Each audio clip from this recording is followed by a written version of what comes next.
Hello everybody. So today I'm starting off with a less spoken topic on Mycobacterium leprae. Okay. Now the idea of this video is to have little bit of discussion on the topic as well as add some terms in Tamil as well so that what do you call maybe we can say we can have a video in Tanglish to understand bit of microbiology from a medical point of view. Okay. So yes, I'm Dr. Riyaz Sharif. I'm a professor in the Department of Microbiology. So first we'll talk about Mycobacterium leprae. Okay. So this is something which is known or which was found out much before your Mycobacterium tuberculosis also. It was way back in 1868. And but the thing is, this is a very mysterious organism because we have not been able to clearly understand the whole details of Mycobacterium leprae. So just like the class of Mycobacterium, it is a straight or slightly curved bacilli, and it appears in the end. The endல பார்த்தீங்கன்னா சின்னதா ஒரு உருண்டையா இருக்கும். So clubbed forms னு சொல்லுவோம். Okay, and the branching. So branching is a normal pattern of your Mycobacterium species. So if at all you do a gram staining, it will appear as a gram-positive bacilli. So acid-fast staining, what we generally use for Mycobacterium tuberculosis, can also be used for Mycobacterium leprae. The only difference is you are going to use a 5% sulfuric acid for decolorizing instead of 20 to 25% sulfuric acid what we use in the routine Z-Nielsen staining for Mycobacterium tuberculosis. Right. We'll talk about little bit about bacteriological index and morphological index uh, in a short while. Right. So this is a person who found out the Mycobacterium leprae, and this is the bacilli. What you are going to see.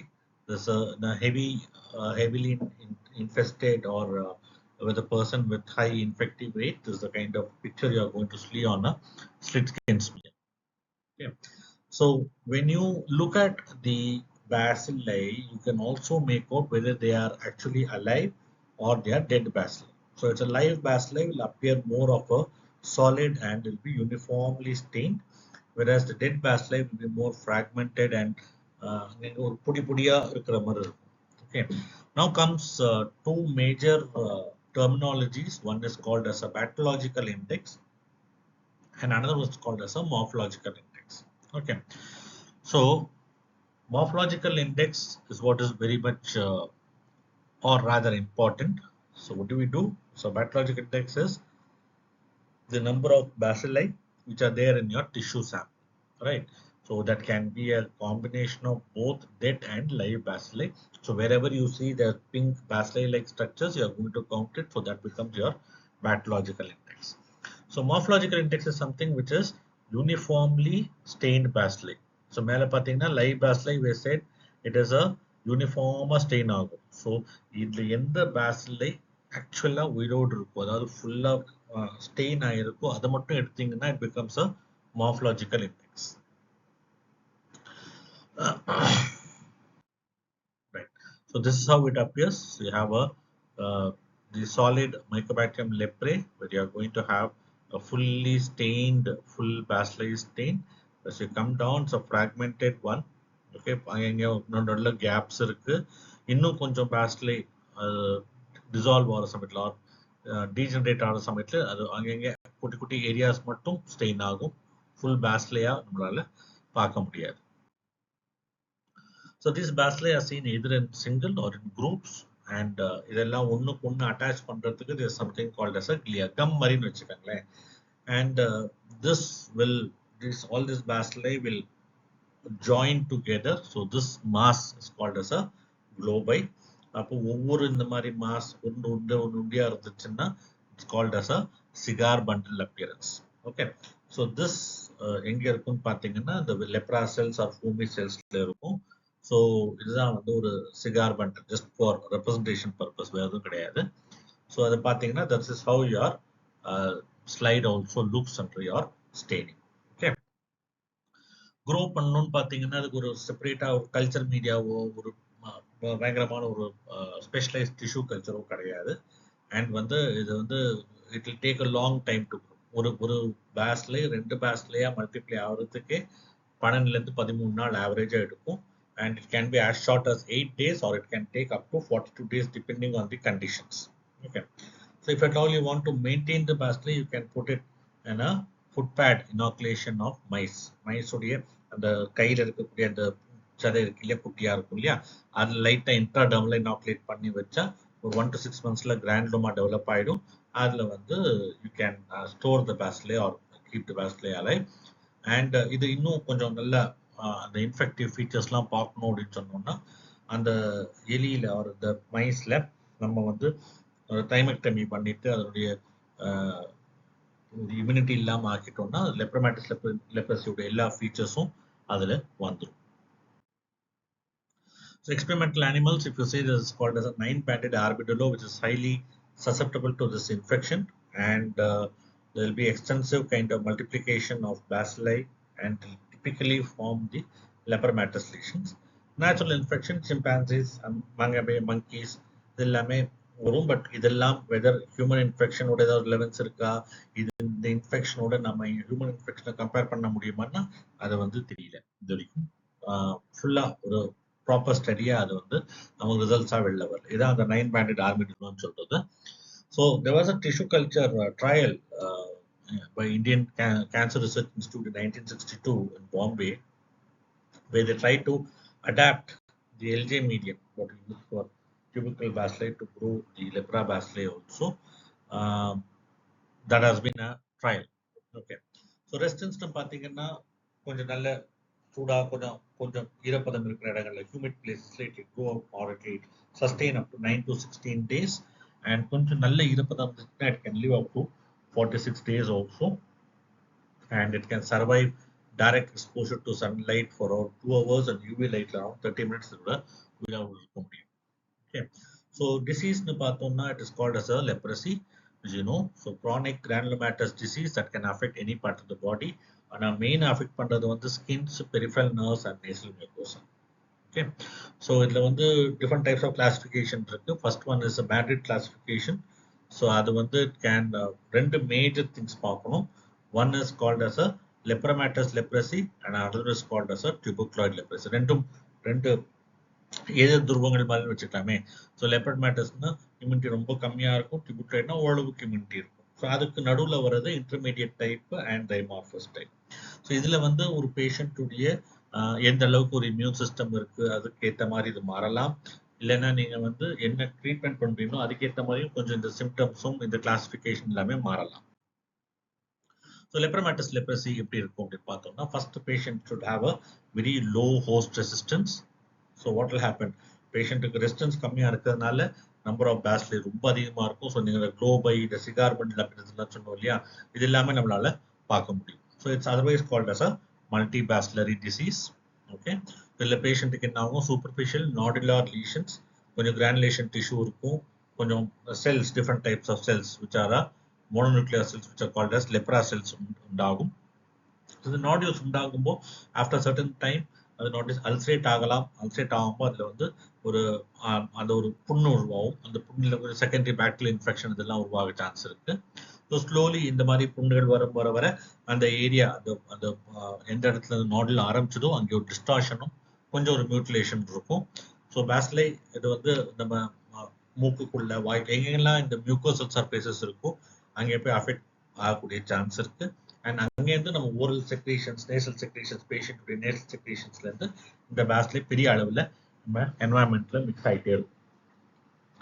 இது கூட இந்த reticulo endothelial system சொல்றோம் இல்லையா, அதாவது நம்மளுடைய blood சிஸ்டம்ல இருக்கக்கூடிய அந்த செல்ஸ், கண்ணில், டெஸ்டிஸ்ல, கிட்னி இதுவும் இன்வால்வ் ஆகக்கூடிய சான்சஸ் இருக்கு.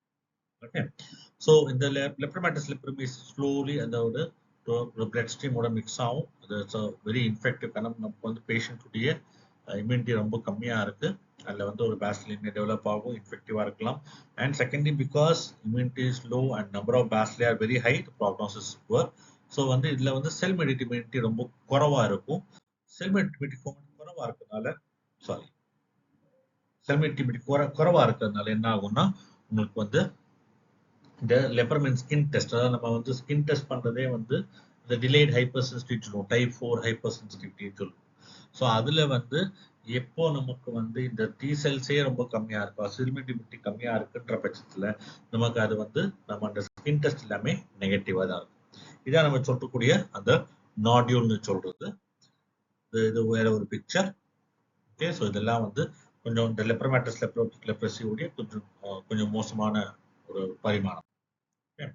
ஸோ இதனுடைய எக்ஸாக்ட்லி ஆப்போசிட்னு பார்த்தீங்கன்னா something called as a tuberculoid leprosy. இதில் வந்து பேஷண்ட் ஓரளவுக்கு ரெசிஸ்டன்ஸ் இருக்கு, higher resistance compared to the lepromatous leprosy. And இதில் வந்து கொஞ்சம் இந்த என்ன சொல்றது, இந்த ரெசிஸ்டன்ஸ் இருக்கிறதுனால ஸ்கின் லீஷன்ஸ் கொஞ்சம் கம்மியாக இருக்கும். ஆனால் வந்து பக்காவா இந்த ஏரியால தான் இந்த இன்ஃபெக்ஷன் ஆர் இந்த லீஷன் இருக்குன்றதுனால நீட்டாக டிமார்க்கேட் ஆகிருக்கும். ஸோ அதுதான் நம்ம பழைய இதெல்லாம் பார்த்தீங்கன்னா சொல்லியிருப்பாங்க, வெள்ளை கலர் அனஸ்தட்டிக் பேச்சஸ், அந்த வலி தெரியாதுன்னு சொல்லியிருப்பாங்க. ஸோ அதுதான் அந்த macular anaesthetic patches. So slowly என்ன ஆகும்னா இந்த நல்ல ஒரு ஓரளவுக்கு இம்யூனிட்டி இருக்கிறதுனால நம்மள ஸ்கின்ல அதிகமாக அஃபெக்ட் பண்ணாம அது வந்து it affects the nerves. So நர்வ்ல அஃபெக்ட் ஆகும், ஆப்வியஸ்லி கை கால் இதெல்லாம் கொஞ்சம் டிஃபார்மிட்டி ஆக சான்ஸ் இருக்கு. பட் நீங்கள் பேஸ்லைன் பார்த்தீங்கன்னா பேஸ்லைன் நம்பர் கம்மியாக இருக்கும். So this called as a paucibacillary disease. Okay, இதில் வந்து உங்களுக்கு அந்த செல் மெடிபிலிட்டி ஓரளவுக்கு இருக்கும். ஸோ உங்களுக்கு ஆப்வியஸ்லி நீங்கள் ஸ்கின் டெஸ்ட் பண்ணி பார்த்தீங்கன்னா இது வந்து பாசிட்டிவாக இருக்கும்.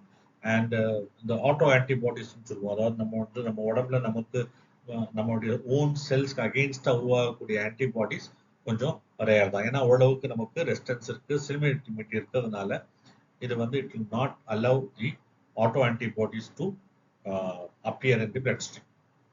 ஸோ பேசிக்காக ட்ரீட்மெண்ட்னு பார்த்தீங்கன்னா பேஷண்ட் ரெஸ்பான்ஸ் ஆகக்கூடிய சான்ஸ் கூடுதல். ஏன்னா வந்து ஓரளவுக்கு இம்யூனிட்டி இருக்கிறதுனால நம்ம கொடுக்குற ட்ரீட்மெண்ட்டும் ஓரளவுக்கு நல்லாவே ஒர்க் பண்ணும். ஸோ இதான் அந்த டிமார்க்கேட்டட் லீஷன்ஸ் சொல்றது. பட் இது வந்து நம்ம ஸ்கின் டெக்ஸ்டர்லையும் நம்முடைய கலர்லையும் இந்த அளவுக்கு ரொம்ப கிளியரா தெரியுமா தெரியாது. பட் ஓரளவுக்கு டிமார்க்கேஷன் நம்மளால டெஃபினட்டா ஃபைண்ட் அவுட் பண்ண முடியும். This is one more picture of the demarcated area. So இது கூட அடுத்தது வருது ஒரு டைமார்பஸ் டைப், அதாவது கொஞ்சம் லெப்ரமேட்டஸ் டைப்பும் இருக்கும், கொஞ்சம் டியூப்ரைட், அதாவது இன் பிட்வீன்.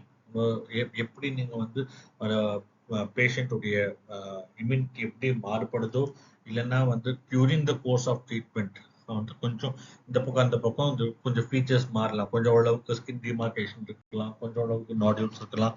ஸோ அந்த மாதிரி இருக்கலாம் வந்து டைமார்பஸ் type. So intermediate type is something which is called as a early unstable tissue reaction. அது வந்து ரெண்டுக்குமே வரணுன்ற அவசியம் கிடையாது. அண்ட் மோஸ்ட் ப்ராப்ளி இது வந்து தானாகவே ஹீல் ஆகிடும். அண்ட் சில பேஷண்ட்ஸ் அதில் வந்து they can progress to either lepromatous or tubercular leprosy depending on their type of immunity and treatment. Okay. இதுலேயே வந்து ஒரு பியூர் நியூரோட்டிக் டைப்பும் இருக்கு. அதில் வந்து இந்த பேக்டீரியாலஜிக்கு, அதாவது நீங்கள் வந்து ஸ்மியர் எடுத்து பார்த்தீங்கன்னா ஒன்றும் தெரியாது.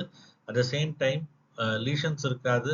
பட் உங்களுக்கு வந்து ப்ராப்பரான நர்வ் இன்வால்மெண்ட்டுக்கான ஃபீச்சர்ஸ் கண்டிப்பாக இருக்கும். ஸோ நர்வ் இன்வால்மெண்ட், அது எந்த நர்வ் இன்வால்வ் ஆகுதோ அதுக்கேற்ற எந்த பார்ட்டை சப்ளை பண்ணுதோ அதில் ஒரு நியூரலாஜிக்கல் டெஃபிசிட் தெரியும் நமக்கு. ஸோ நம்ம ரொட்டீனாக யூஸ் பண்ணுறது இன்னும் classification is called as a Ridley Jopling classification. அதில் பார்த்து அதே same the extremes will be same, tuberculoid and lepromatous சேமாக தான் இருக்கும். ஆனால் நடுவில் இருக்கக்கூடிய டைப்ஸ் கொஞ்சம் மாறுபடும். அதாவது borderline tuberculoid, borderline lepromatous leprosy and lepromatous leprosy. Okay, so இது எப்படி இந்த இன்ஃபெக்ஷன் வருதுன்னா இட்ஸ் பியூர்லி ஹியூமன் இன்ஃபெக்ஷன். அப்போ எப்படி எக்ஸாக்டாக எப்படி infection, obviously person to person தான், பட் எப்படி ஸ்ப்ரெட் ஆகுதுன்றது ரொம்ப கிளியரா தெரியல. அண்ட் ஒரு நேரத்தில் ரொம்ப அதிகமான பேஸ்லை ஷிட் ஆகும். ஸோ 8 into 10⁸ சொல்றாங்க. ஸோ நம்ம அதில் ஒரு கம்பேரிசனுக்காக பார்த்தோம்னா நம்ம யூரினரி ட்ராக்ட் இன்ஃபெக்ஷன்ல சிக்னிஃபிகண்ட் பாக்டீரியான்னு சொல்றது வந்து more than 1 lakh பாக்டீரியா. அதுவே வந்து more than 10⁵ தான். இது வந்து 8 into 10⁸. ஸோ கிட்டத்தட்ட பல மடங்கு அது அதிகமா இருக்கு. பட் ஆனா வந்து எண்டமிக் ஏரியாஸ்ல நிறைய பேருக்கு ஒன்றும் சிம்டம்ஸே கொடுக்காம அது அப்படி ஒரு சைலண்டாகவே இருக்கிற மாதிரி இருக்கு. அண்ட் இன்குபேஷன் பீரியட் பார்த்தீங்கன்னா அரௌண்ட் 2 to 5 years. ஆனால் வந்து 30 வருஷம் கூட போகலாம். அண்ட் ஆப்வியஸ்லி இந்தியா இந்த லெப்ரசி ரொம்ப அதிகமாக இருக்கு. இப்போ குறைஞ்சிருந்தாலும் definitely compared to the global incidence, it is very high in India. Okay, so immunity பார்த்தீங்கன்னா naturally நமக்கு ஒரு immunity இருக்கு. அதனால தான் வந்து ரொம்ப கம்மியான ஆளுங்க தான் வந்து they develop disease. So it can develop both, அதாவது immunoglobulins excite பண்ணலாம் அண்ட் செல்மெட் இம்யூனிட்டி எக்ஸைட் பண்ணலாம். பட் என்ன ஒரே ஒரு பிரச்சனைனா immunoglobulins இந்த பேஸ்லியை கொல்ல முடியாது. வேற செல்மெட் இம்யூனிட்டி தான் வந்து இந்த பேஸ்லியை கில் பண்றதுக்கான ஒரு கெப்பாசிட்டி இருக்கு. ஸோ எந்த லெப்ரமேட்டஸா போகுதா டியூபர்குலஸா போகுதான்றது depends on the cell mediated immunity of the individual. இந்த லெப்ரமேட்டஸ் லெப்ரசி இருக்க பேஷண்ட்ஸுக்கு பிகாஸ் இம்யூனிட்டி குறைவா இருக்கிறதுனால அது கூடிய இன்ஃபெக்ஷன்ஸ் வரலாம், பாராசைட்டிக் இன்ஃபெக்ஷன்ஸ் வரலாம், வைரல் இன்ஃபெக்ஷன்ஸ் வரலாம். அண்ட் இந்த பேஷண்ட்ஸ் வந்து ஒன்ஸ் அந்த ட்ரீட்மெண்ட் கொடுத்து நம்ம வந்து ஓரளவுக்கு நார்மல், அதாவது ஓரளவுக்கு உங்களுடைய பேஸ்லரி கவுண்ட்லாம் குறைய ஆரம்பிக்கிற சமயத்தில் இந்த டியூபிக்கல் ரியாக்ஷன் நமக்கு நார்மல் ஆக சான்ஸ் இருக்கு. ஆனால் லெப்ரமெண்ட் ரியாக்ஷன் கொஞ்சம் எப்பவுமே நெகட்டிவாக தான் இருக்கும். ஓகே, அண்ட் இந்த லெப்ரமேட்டஸ் லெப்ரசி இருக்கிற பேஷண்ட்ஸுக்கு அதிகமான இந்த CD8 cells which are known for or which are the role for tissue destruction கொஞ்சம் அதிகமாக இருக்கும் நம்ம பிளட் சர்க்குலேஷன்ல. இதே மாதிரி பார்த்தோம்னா டியூபர்குலர் லெப்ரசியில CD4 cells கொஞ்சம் அதிகமாக இருக்கும். ஓகே, அண்ட் இது ஜெனட்டிக்கலி குறைய நிறைய டிசீஸ்க்கு ஒரு இந்த பர்டிகுலர் ஜீன்ஸ் வந்துச்சுன்னா வரக்கூடிய சான்ஸ் இருக்குன்னு சொல்றாங்க இல்லையா. ஸோ அதில் பார்த்தீங்கன்னா இட்ஸ் ஃபார் HLA-DR2, HLA-DQ1 இந்த மாதிரி ஜீன்ஸ் இருக்கிற பேஷண்ட்டுக்கு வரக்கூடிய சான்சஸ் அதிகமாக இருக்கு அப்படின்னு சொல்றாங்க. ஸோ இதில் ரெண்டாவது கொஸ்டின் கேட்கறது வந்து லெப்ரா ரியாக்ஷன். ஸ்டூடெண்ட்ஸுக்கு ரொம்ப காமனாக கேட்கக்கூடிய கேள்வி. ரெண்டு ரியாக்ஷன் இருக்கு. So first one is lepra reaction which is known as a type 1 reaction or reversal reaction. So இதில் என்ன ஆகும்னா இது பார்டர் லைன் லெப்ரசி இருக்கிற பேஷண்ட்ஸுக்கு நீங்கள் ஒன்ஸ் நீங்கள் ட்ரீட்மெண்ட் ஸ்டார்ட் பண்ணிட்டீங்கன்னா வரக்கூடிய சான்ஸ் இருக்கு. ஸோ லீஷன்ஸ் வந்து ஓரளவுக்கு ஒரு ரெட்னஸாக ஒரு ஸ்வெல்லிங்கோட வரும், கொஞ்சம் வலி இருக்கும். இதை வந்து இது செல்மெட்டிமின் ரியாக்ஷன். ஸோ என்ன ஆகும்னா அந்த எந்த லீஷன்ஸ் இருக்கோ அங்கே வந்து இந்த நிறைய T cells உள்ள போய் லிம்போசைட்ஸ் போயிட்டு உள்ள போறதுனால இருக்கலாம். சம்திங் கால்ட் அஸ் ட்ரோங்கன் ரியாக்ஷன். இதில் என்ன ஆகும்னா நீங்கள் வந்து பேஷண்ட் ட்ரீட் பண்ணாமல் இருக்கீங்க or pregnancy, because the pregnancy itself is a physiologically immunocompromised state. So அந்த நேரத்தில் பார்த்தீங்கன்னா ஸ்லோவா this lesions can shift towards lepromatous leprosy and there is a decrease in cell-mediated immunity also. ரெண்டாவது reaction is called as a erythema nodosum leprosum, also known as a type 2 reaction.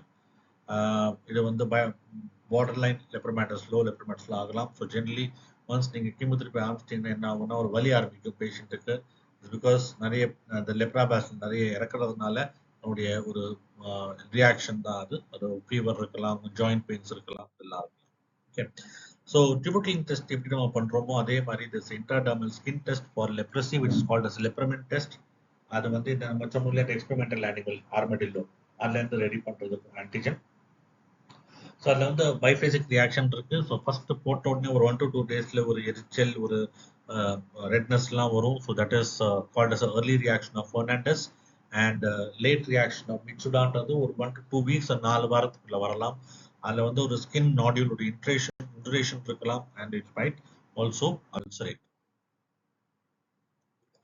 இதுக்காக இந்த reaction இந்த டெஸ்ட்லாம் எதுக்கு பண்ணலாம் அப்படின்னா patients எந்த type லெப்ரமேட்டஸ் லெப்ரசியா tubercular லெப்ரசியா அப்படின்னு கன்ஃபார்ம் பண்ணுறதுக்காக பண்ணலாம். இல்லைன்னா நீங்கள் வந்து எப்படி ப்ராக்னோசிஸ் எப்படி பேஷண்ட்டுக்கு, இல்லைன்னா எங்கள் ட்ரீட்மெண்ட் எந்த அளவுக்கு வேலை செஞ்சிருக்குன்னு பார்க்கறதுக்காக பண்ணலாம். ஆர் ரெசிஸ்டன்ஸ் இருக்கா பேஷண்ட்டுக்கு லெப்ரசிக்கு அகேன்ஸ்டா அப்படின்னு சொல்லிட்டு, இல்லை இந்த லெப்ரசிக்கு அகேன்ஸ்டா வேக்சின் கிரியேட் பண்ணும்போது இந்த வேக்சினுக்கு இந்த பேஷண்ட்டை யூஸ் பண்ணலாமா ஒரு கேண்டிடேட் வாலண்டியராக எடுக்கலாமா அப்படின்னு பார்க்கறதுக்காகவும் இந்த டெஸ்ட்டை நம்ம யூஸ் பண்ணலாம். ஸோ டயக்னோசிஸ் பார்த்தீங்கன்னா WHO சைட்ஸ்ன்னு சொல்லுவாங்க. ஸோ வந்து first one is nasal smear, skin smear எடுக்கலாம், ஸ்லிட் ஸ்கின் ஸ்மியர் எடுக்கலாம், biopsy from either the lesion or the thickened nerves or lymph node puncture எடுக்கலாம், ரேரா பட் எடுக்கலாம். ஸோ இந்த ஜென்ரலி சைட்ஸ் எந்தெந்த சைட்ல எடுப்போம்னா ear lobes, skin lesions, forehead, chin, buttocks, forearm எல்லாம் வந்து ஒரு சின்ன ஒரு ஸ்லிட் ஸ்கின் ஸ்மியர் எடுத்து நம்ம அதை ஸ்டெயின் பண்ணி பார்த்து நம்ம இந்த மாதிரி பேஸ்ல இருக்கான்றத கண்டுபிடிக்கலாம்.